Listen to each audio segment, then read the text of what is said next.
was louder now.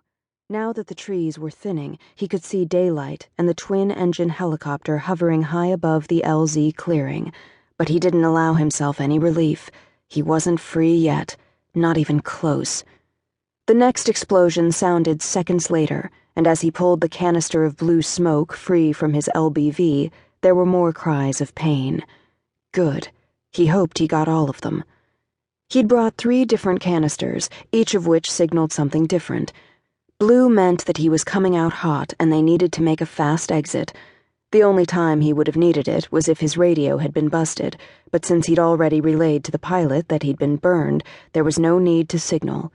Even so, he planned to use the smoke to cover their escape once they hit the air.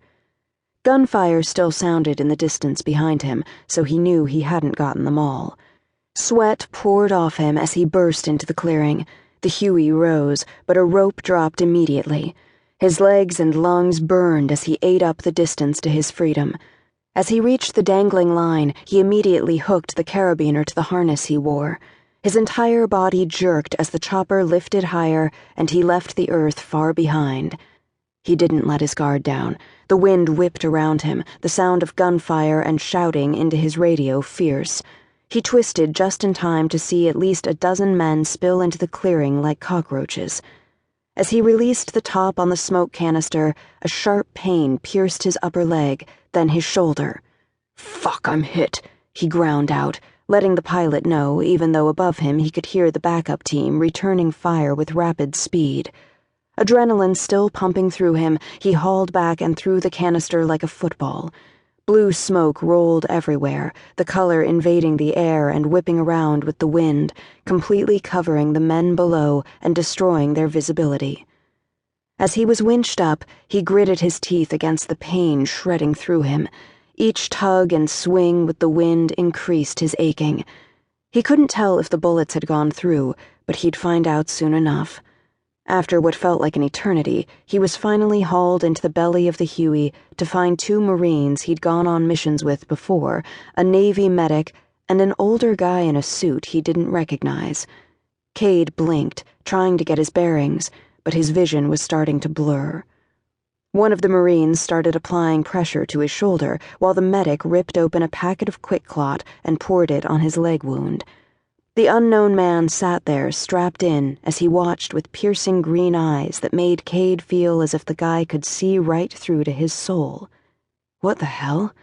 Maybe he'd been hit worse than he realized. Iciness snaked through Cade as he tore his gaze away and watched the team work. The medic asked him something, but the edges of his vision started to dim as he tried to force his voice to work. Damn it, he was going into shock. He wanted to fight it, to resist, but his body won out as cold and blackness took over, sucking him under like an angry vortex. Cade blinked, opening his eyes to a steady beeping sound. His surroundings quickly came into focus as he glanced around the sterile white room. He was on his back, had an IV attached to his arm, and was lying on an uncomfortable bed with starchy sheets. Groaning in pain, he pushed the sheet off to reveal a blue and white hospital gown that barely covered his dick. The white bandage around his leg looked stark compared to his tanned skin, and as he shifted against the bed, his arm ached. Yep, he'd been shot twice. At the sound of male voices outside his room, he glanced around again. It didn't look like a field hospital, but a real one with walls. Where the hell was he? He remembered being in the Huey, then being in a small plane, but the trip was fuzzy in his memory. His heart rate increased as the door opened.